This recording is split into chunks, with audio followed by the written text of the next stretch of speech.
Dosen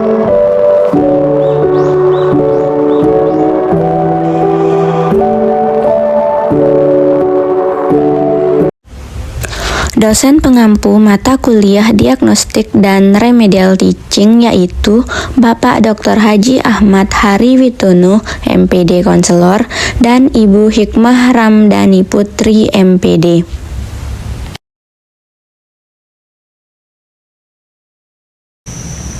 Assalamualaikum warahmatullahi wabarakatuh. Perkenalkan, nama saya Arinul Fariza, mahasiswa pendidikan guru sekolah dasar Universitas Mataram. Jadi pada video kali ini saya akan membahas tentang kesulitan belajar pada mata pelajaran IPA dan remedialnya. Jadi teman-teman, apa sih kesulitan belajar itu? Jadi kesulitan belajar merupakan suatu kondisi siswa di mana pada proses belajar ditandai dengan adanya hambatan-hambatan dalam mencapai hasil belajar yang maksimal. Atau bisa juga kita katakan yaitu kondisi di mana siswa tidak dapat belajar dengan semestinya. Ada beberapa faktor penyebab kesulitan belajar menurut Koni, yaitu yang pertama ada faktor fisiologis. Jadi faktor fisiologis ini merupakan faktor yang menjadi penyebab kesulitan belajar yang berkaitan dengan kurang berfungsinya otak, susunan syaraf ataupun bagian-bagian tubuh lain. Jadi para guru harus menyadari bahwa yang paling berperan pada waktu belajar adalah kesiapan otak dan sistem syaraf dalam menerima, memproses, menyimpan, atau memunculkan kembali informasi atau pelajaran yang sudah didapat atau sudah disimpan sebelumnya. Lalu yang kedua ada faktor sosial. Jadi faktor sosial ini merupakan suatu kenyataan yang tidak dapat dibantah jika orang tua dan masyarakat sekeliling sedikit banyak itu akan berpengaruh terhadap kegiatan belajar dan kecerdasan siswa.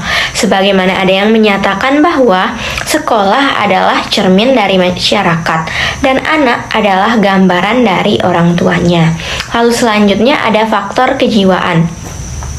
Jadi faktor-faktor yang menjadi penyebab kesulitan belajar siswa terkait dengan kejiwaan ini yaitu kurang mendukungnya perasaan hati atau emosi siswa untuk belajar secara sungguh-sungguh. Yang keempat itu ada faktor intelektual.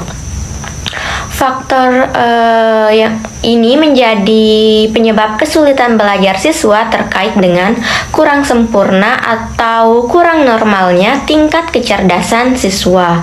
Jadi guru itu harus meyakini bahwa setiap siswa itu memiliki tingkat kecerdasan yang berbeda. Lalu selanjutnya ada faktor kependidikan. Faktor kependidikan. Jadi hal ini terkait dengan belum mantapnya suatu lembaga pendidikan secara umum. Selain faktor-faktor tersebut, ada juga pendapat lain yang menyatakan bahwa faktor yang menyebabkan kesulitan belajar itu ada dua, yaitu faktor internal dan eksternal. Jadi di sini menurut Surya dan Amin tahun 1984, faktor yang terletak dalam diri atau faktor internal siswa itu antara lain kurangnya kemampuan dasar yang dimiliki oleh siswa, kurangnya bakat khusus yang mendasari kegiatan belajar tertentu, kurangnya motivasi atau dorongan kepada siswa untuk belajar, situasi pribadi terutama emosional yang dialami siswa, faktor-faktor jasmaniah seperti cacat tubuh atau faktor bawaan seperti buta warna. Sedangkan faktor eksternal atau yang terletak dari luar diri siswa itu yang pertama ada faktor lingkungan, yaitu faktor lingkungan sekolah yang kurang menunjang proses belajar seperti misalnya cara belajar atau sikap guru, kurikulum atau materi yang dipelajari, perlengkapan belajar yang kurang, cara evaluasi, ruang belajar atau ruang kelas, sistem administrasi, waktu belajar, situasi sosial di sekolah, dan sebagainya. Selanjutnya ada situasi dalam keluarga yang kurang menunjang proses belajar. Misalnya seperti kekacauan rumah tangga, ada kurangnya perhatian orang tua terhadap anak, kurangnya perlengkapan belajar yang disediakan, kurangnya kemampuan orang tua dalam mengajari dan sebagainya. Selain itu ada juga faktor lingkungan sosial yang kurang memadai, seperti pengaruh negatif dari pergaulan, situasi masyarakat sekitar yang kacau, atau gangguan kebudayaan seperti film, tontonan, atau bacaan-bacaan yang didapatkan oleh anak. Lalu menurut Amrin, kesulitan belajar dalam IPA itu mencakup dua aspek, yaitu kesulitan siswa dalam mempelajari proses-proses IPA dan kesulitan dalam mempelajari produk IPA yang berupa konsep, prinsip, dan generalisasi. Jadi kesulitan dalam mempelajari proses-proses IPA itu meliputi kesulitan melakukan observasi, melakukan klasifikasi, menggunakan dan memanipulasi angka-angka, berkomunikasi, melakukan prediksi, menarik kesimpulan, mengontrol variabel, menginterpretasikan data, merumuskan hipotesis, dan melakukan eksperimen.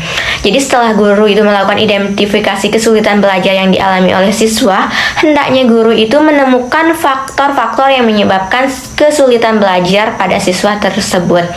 Jadi menurut Endang terdapat 3 faktor yang mempengaruhinya, yaitu yang pertama yang berkenaan dengan proses IPA. Jadi yang kedua yang berkenaan dengan produk IPA, dan yang ketiga itu faktor kematangan siswa. Jadi informasi tentang faktor-faktor yang telah diuraikan di atas ini sangat bermanfaat bagi guru untuk bagaimana guru bisa merencanakan pengajaran remedial dalam usahanya membantu siswa untuk mengatasi kesulitan belajar yang dialaminya. Ada beberapa alasan perlunya pengajaran remedial. Jadi dapat dilihat dari berbagai segi, yaitu yang pertama dari segi siswa, yaitu kenyataan bahwa siswa menunjukkan bahwa masih banyak siswa yang belum dapat mencapai prestasi belajar. Lalu dari pihak guru, yaitu guru bertanggung jawab akan tercapainya tujuan pendidikan melalui tujuan instruksional dan tujuan kurikuler. Lalu dari segi pengertian proses belajar, jadi pengajaran remedial ini diperlukan untuk melaksanakan proses belajar yang sesungguhnya ditandai dengan perubahan tingkah laku secara keseluruhan. Jadi pelaksanaan pelayanan bimbingan dan penyuluhan dalam melaksanakan pelayanan bimbingan dan penyuluhan yang sebaik-baiknya. Pengajaran remedial merupakan salah satu bentuk pelayanan bimbingan melalui interaksi belajar mengajar. Terdapat bermacam-macam teknik yang dapat digunakan dalam pengajaran remedial. Di antaranya yang pertama, guru dapat mengulangi lagi pelajaran dengan cara yang sama tetapi dengan penyajiannya yang lebih lambat. Yang kedua, guru mengulangi pelajaran itu tetapi dengan cara yang lain. Misalnya membahas materi itu menjadi lebih sederhana, kemudian dianjurkan siswa untuk mempelajarinya. Lalu yang selanjutnya itu, guru memulai pengajaran remedial dengan mengulangi materi yang diduga merupakan materi prasyarat yang telah diajarkan.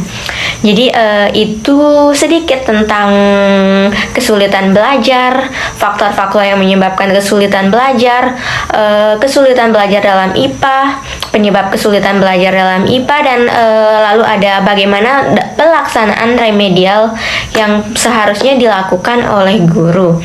Sekian dari saya, terima kasih.